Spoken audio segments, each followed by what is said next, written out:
This is Dr. David Chia. Today we'll be talking about what you should expect for after a cataract surgery. So this is an instructional video on how to care for your new eye. Some of the things that we'll cover in this particular video is what happened from the perspective of what you need to do to protect the eye, some of the expectations, the warning signs, limitations. We'll go over the contents of the post-op kit as well as the drops, and then also the follow-up appointments. So the first thing is the cataract is gone. The operated eye feels scratchy and itchy, but that's a sign that it's already starting to heal. You are going to notice that colors are significantly brighter. The pupil is and will stay dilated for 1 to 3 days, but the improvement in color is going to be quite significant, really, between the operated eye and the unoperated eye. Depth perception may actually take longer, and so how cataract surgery interferes or improves with depth perception is something that may take some time to figure out. You are going to notice that the vision is blurry, but because the pupil is dilated and eye is swollen, it will kind of vary how quickly this is going to improve.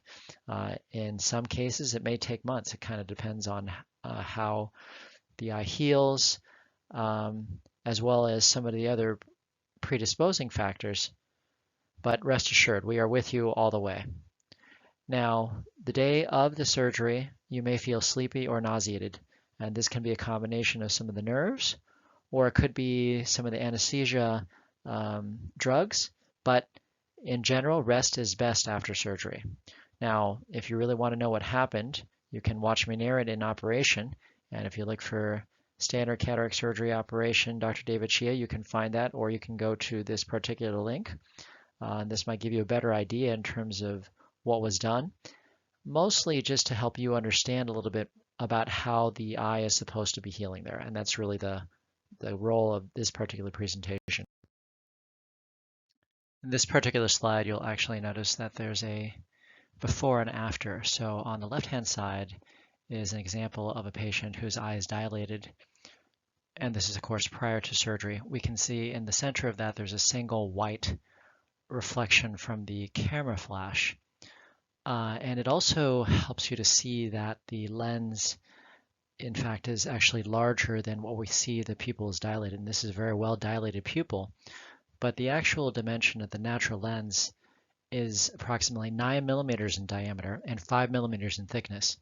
Now, on the right-hand side, we can see here, this is really a standard monofocal intraocular lens, or IOL, where the dimension of the optic is 6 millimeters, and that is really the dimension of most of the intraocular lenses. Now, we can also see that there's multiple reflections off of this lens. And so you can see the central one with the camera flash, but there's also, you can see there's reflections of the anterior and posterior surface of the intraocular lens, as well as the edge, as well as the haptics. And so all of these things will actually be seen by you initially. And as your brain continues to adapt to this new lens, these type of reflections should become less noticeable. It's the same idea in terms of you wearing glasses, sunglasses, or even a ring. Is initially you will notice these things, but after a while your brain will basically tune them out. That's really what should happen. But in the case of a multifocal lens, in this type of multifocal with the Technis, it's a bifocal, so they're two distinct foci, meaning focuses. So those areas of focus, as a result, you'll actually notice that there's actually more light spread. And so this unfiltered, unfocused light is then interpreted by the brain as this glare and halo. Some of the lenses are supposed to create a softer halo, and that's the Toric Symfony lens. It creates an elongated focus. This is known as an extended depth of focus, or EDOF lens. But we can see on the right-hand side here how the difference is. The top one here is a bifocal lens, and how there's very strong starburst glare halo effect, whereas the EDOF, or Toric Symfony lens, has a still has some glare and halo, but it's a little bit less distinct. Now the bottom here is the example of a monofocal. This is an example of what is known as a defocus curve, and this is how the light is being distributed and is presented kind of in a mathematical fashion there. This helps to understand how light is being refracted by the lens, and therefore how your eye and your brain is going to interpret the light from this lens. Now this is an example of a J&J Toric Symfony, and on the top here we can sort of see a different view. So this is the undilated view. It's actually really nice to be able to see that. Here we can actually see the excellent centration of this lens, that when the patient is asked to look at the slit lamp filament, we actually see that that light reflex is squarely in the middle. We can also see that the center of those rings is in fact right in the middle of the pupil. That's not true for everyone, but this is really a good sign. We do want these lenses to be as well centered as possible. We also have different views, and so all of these are of the same patient, showing kind of here, this is under direct illumination. Again, we can see those different rings. So we have one, this is really off the cornea. These other ones are actually off of the both anterior as well as posterior surface of the lens. We can also see there's actually a slight rainbow effect. This is something that is I've noticed and seen with the AMO or J&J Symfony lens. So it has a lot of these reflections. We can also see a lot of the different rings that you can see. The same lens is now presented using something called retroillumination. So we saw this here. This is a direct view. This is an example of that same lens with retroillumination. In other words, we're actually using a light right here, and we're looking how the light is actually kind of coming back. So now this is a good view because this actually shows that this is a toric lens. You'll actually notice there's 2 dots over here. There's actually usually 3. And there's another 3 kind of on this side here. And this is actually used to create the alignment that's important for the correction of astigmatism. You can also see those faintly over here, but you can't see them as well. So under this type of direct illumination, it's not quite as clear. We can see just a little bit of those rings, but we really don't get an idea in terms of centration as well as the positioning of this intraocular lens until we actually have several different views. So this is a really good example of kind of how we use different types of views to be able to ascertain how the lens is sitting in the eye. But it's also important to be able to see this so that you understand why there might be glare and halos. And generally speaking, the brain adapts to this very, very well, but not always. So this is something that will take some time. And with these type of lenses there, it may actually take not just weeks, but perhaps months, even years, for the brain to fully neuroadapt or get used to this. Now, there's some warning signs that we should go over and you should be aware of. And so the thing that we worry about most, certainly in the first week, is a endophthalmitis. And that's really a very serious infection there. So we would observe or RSVP for these reasons there. So we've had redness as well as a lot of copious discharge. This is not a good sign. If we have swelling, temperature greater than 101 degrees, foul odor or discharge from the eye, that's obviously abnormal.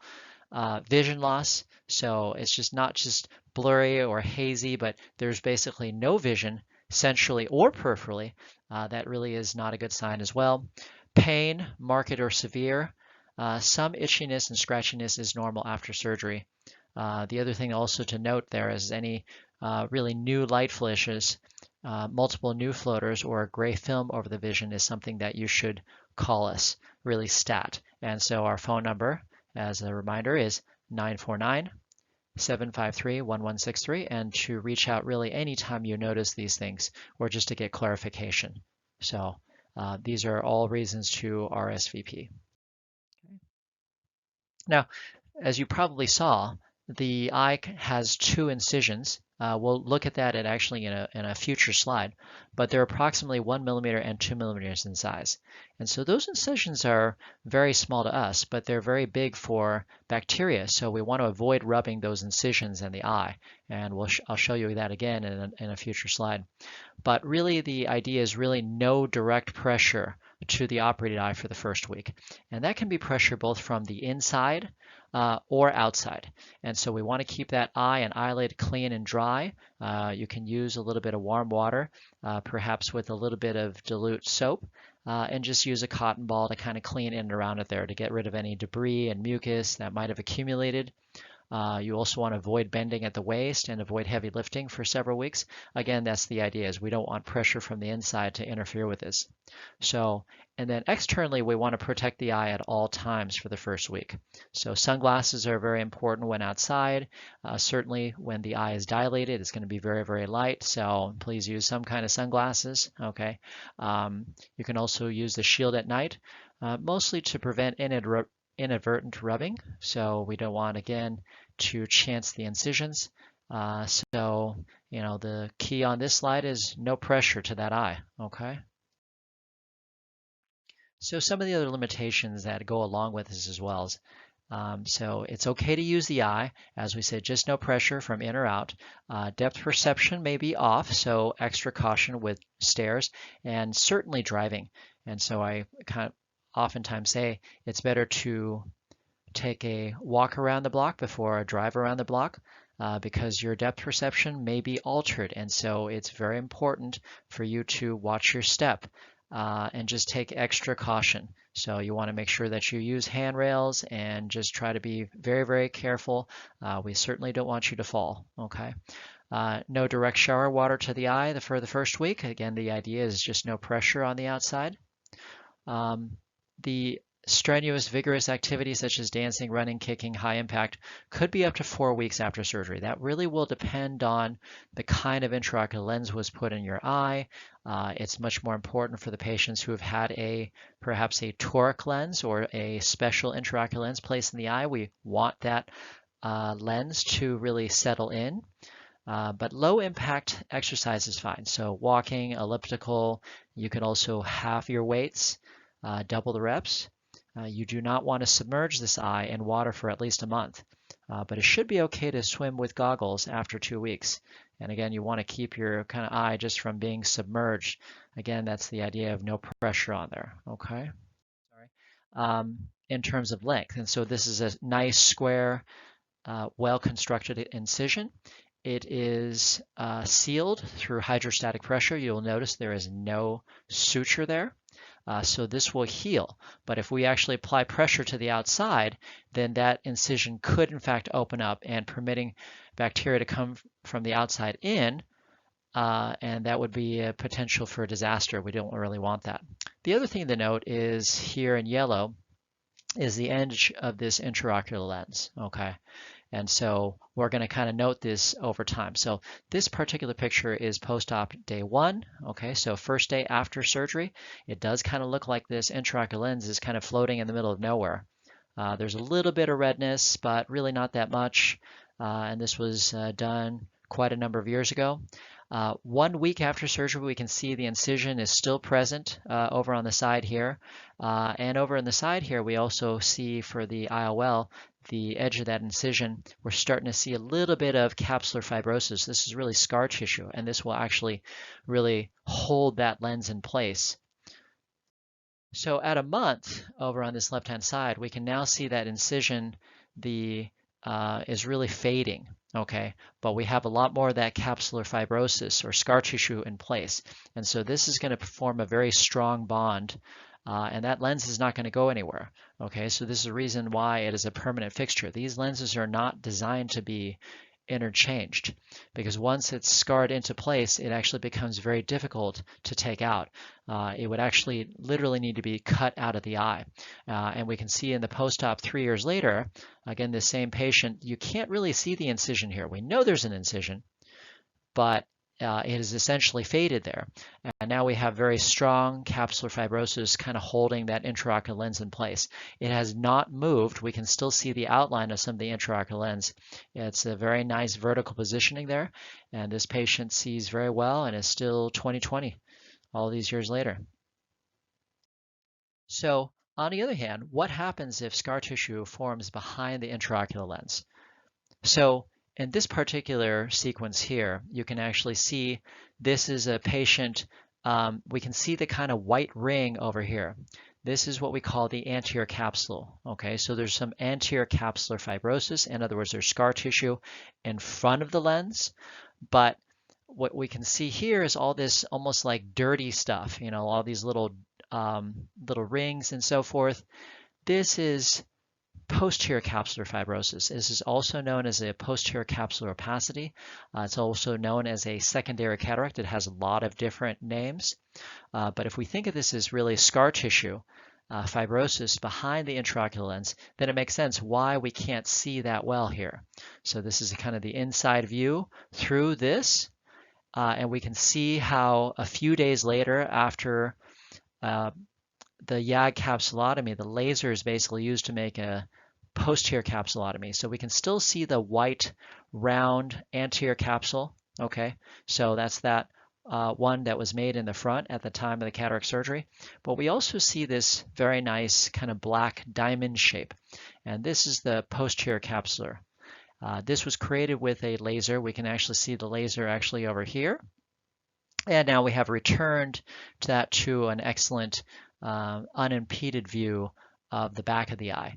And so this is a useful sequence to help understand that we don't want too much scar tissue. We want some to hold the lens, but we don't want too much behind the intraocular lens that's going to interfere with clear vision from being seen.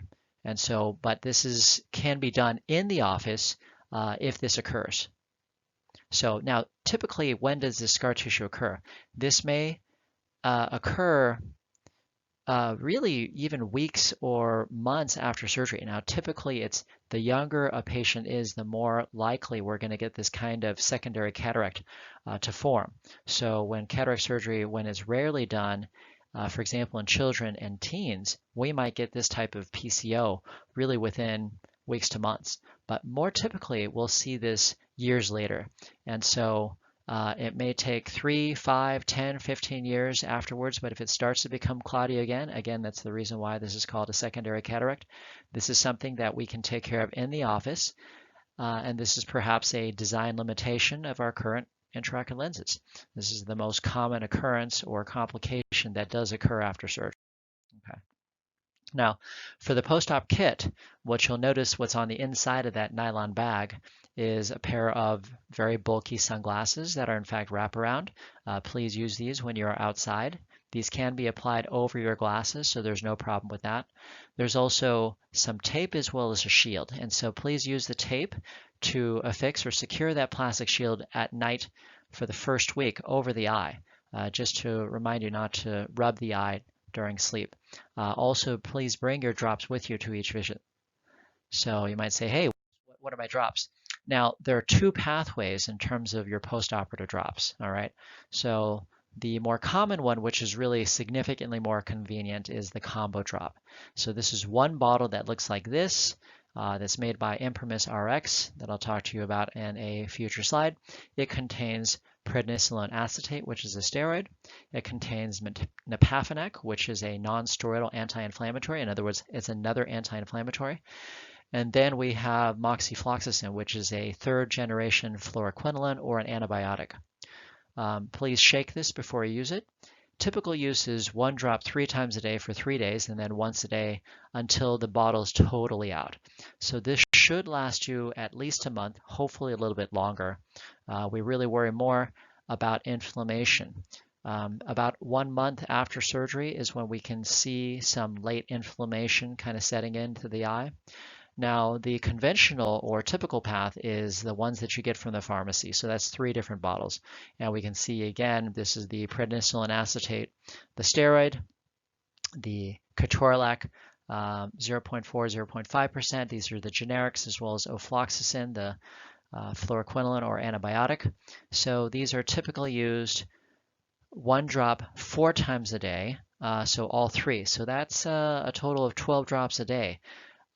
Each bottle is used 4 times a day for the first week and then tapered as the inflammation recedes. For this, we typically need to kind of follow these things along.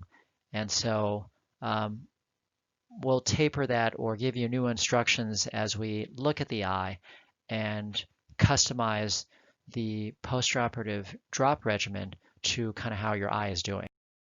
Now for that, the possible medication side effects, because it has very similar ones, it's just useful to kind of know that these are some of the possible side effects. I won't go into too much detail. That's also our job, is to kind of guide you through this one here. But there are certainly a lot of different adverse effects as well as contraindications there. But we've already looked at this beforehand there. And so some of these things, you should certainly let us know if you're encountering any of these possible side effects there. But it's obviously a big, long list. And so our job will be to try to guide you through this one here and to make sure that your eye heals in as easy a fashion as possible. But it is important to try to keep it upright as well as to shake it before use, okay? And try to keep it from light. And it's okay to store this at room temperature. This is some of the boilerplate stuff from Imprimis. That's all this really, really small print that's actually over here. It basically says that the enclosed medication is a compounded medication that is for professional use only. That is not approved by the FDA, as many things are not. But we feel that this is a great advance in terms of convenience to patients. And so I really feel that this is a significant improvement in terms of comfort, safety, and convenience for patients. All right, so I hope that it helps you out. Now, there are patients that will need more medication than what was just prescribed. In general, it's either for patients who are high risk of developing macular edema or that are high risk of persistent inflammation. And those folks are anyone who has a prior history of retina surgery, but there are certainly other conditions or patients with macular pathology, such as macular hole or epiretinal membrane or macular pucker, that will require probably 2, maybe 3, perhaps longer months of anti-inflammatories. Certainly all diabetics, high myopes, anyone with a history of macular edema after the first cataract surgery, these will be patients that will require a longer anti-inflammatory course. The same is true for anyone with a risk of persistent inflammation. Those are folks with prior history of uveitis or iritis. In other words, they've had previous inflammation in the eye even without surgery. We're also talking about people who have had extended phaco time or dense cataracts. A history of prior trauma, use of tamsulosin, which is a prostate medication, but because this changes the iris muscle tone, but in addition, any iris manipulation that maybe inadvertently occur during surgery there can create more inflammation. Certainly a history of connective tissue disease and especially rheumatoid arthritis, but this would include a whole host of different connective tissue diseases. These folks should also warrant a longer anti-inflammatory course. Now, our usual follow-up schedule is going to typically be the first day after surgery, 1 week, 1 month, but we're really going to need to customize it according to the how your eye is actually doing. So now, depending on the situation, and certainly with the potential for novel coronavirus still being in the community, we may convert some of these appointments to phone or virtual visits for your safety. Now, new glasses or contacts are prescribed generally 1 to 4 weeks after surgery, and of course this can only be done really in the office. But you may wear your present glasses in the meantime, even if it is blurry. Some patients ask that we take out the lens. What I have observed is sometimes when you take out the lens, you remove the protection from that eye. So I actually have had patients who've had the operated eye poked because there was no lens in front of it, and that might have been avoided if there was in fact some type of lens in front of it there. So just a word of warning in that respect. So now, really, to kind of wrap this up, we thank you again for your decision to have cataract surgery with us. But just as your surgery has to be customized for you and your lifestyle, the postoperative experience is also unique to you. Even each individual eye will usually recover differently. So this is just useful to kind of know, all right? Now that even if you've had both eyes operated on, it's very likely that you will remember them very differently as well. For whatever reason, most patients will actually remember the second surgery significantly better, almost hyper aware, whereas the first one they weren't as aware. But don't forget to reach out to us if you have any questions that we haven't covered over here. And as a reminder that it is an absolute honor and a privilege to serve you. So don't forget, if the eye is okay, then you're okay. All right. So again, this is our contact information, and so please reach out if you need to contact us. And so it's most quick to use the telephone. And again, our phone number is 949-753-1163. And these days we can use phone and perhaps sometimes even video call to try to follow up and make sure that your eye is healing well. So in conclusion, I hope that this information has really helped you understand a little bit more in terms of things to expect, what's already occurred afterwards. And I thank you for your confidence and your time. Thank you. Bye-bye.